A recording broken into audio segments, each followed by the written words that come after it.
सभी भक्तों को राधे राधे, जय श्री कृष्ण। भक्तों, आज हम कार्तिक महात्म के अध्याय 28 का अध्ययन करेंगे, जिसमें भगवान विष्णु के द्वारपाल जय और विजय के पूर्व जन्म की कथा का वर्णन किया गया है।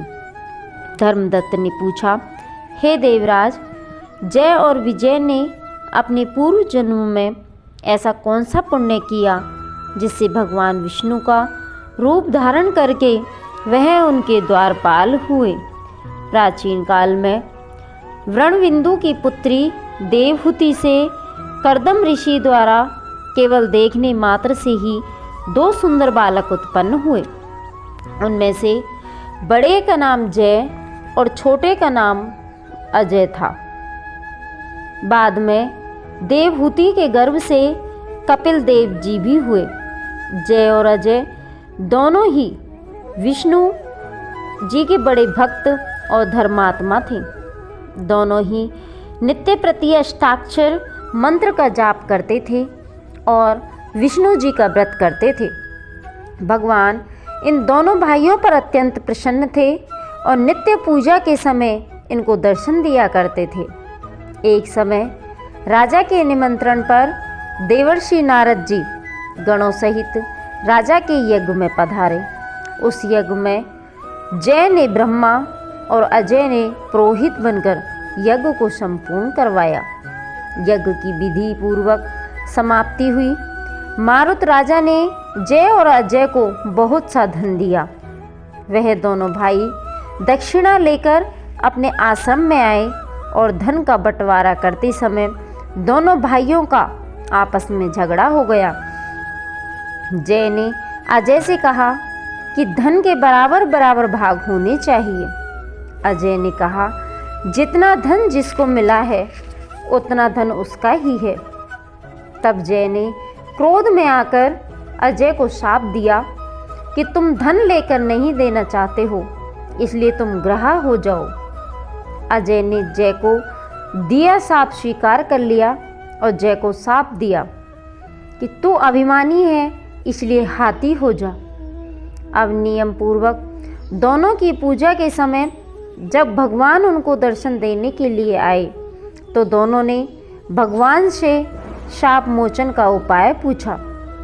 दोनों ने प्रभु से कहा, हे देव, हम दोनों आपके भक्त हैं, मगर हम हाथी की योनि में कैसे होंगे?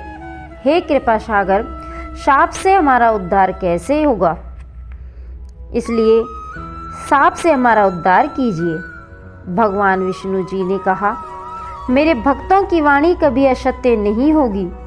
यमराज भी इसको अन्यथा नहीं कर सकते। पूर्व काल में मुझे भक्त राज प्रहलाद के कहने पर स्तंभ से प्रकट होना पड़ा था और राजा अम्बरीश के कहने पर 10 अवतार लेने पड़े थे। अतः तुम दोनों अपने शापों को भोग कर मेरे लोक को प्राप्त होंगे। इतना कहकर विष्णु जी अंतर्ध्यान हो गए। फिर वह गंडकी नदी के किनारे मगर और हाथी हुए। जाति स्मरण रहने के कारण इस योनि में भी भगवान विष्णु का व्रत नियम से किया करते थे। एक दिन कार्तिक की पूर्णमासी को वह हाथी स्नान करने को गंडकी नदी में गया। तब पिछले जन्म का श्राप स्मरण करके मगर ने हाथी को पकड़ लिया। तो हाथी ने भी विष्णु का स्मरण किया। फिर क्या था, तुरंत ही शंख चक्र गदा और पद्मधारी भगवान ने अपने सुदर्शन चक्र द्वारा उन दोनों को अपने जैसा रूप देकर उन्हें बैकुंठ में ले गए। उसी दिन से उस स्थान का नाम हरि क्षेत्र प्रसिद्ध है। चक्र के आघात से वहाँ के पत्थरों में भी चिन्ह बने हुए हैं। वह दोनों जय और अजय के नाम से आज तक संसार में प्रसिद्ध है।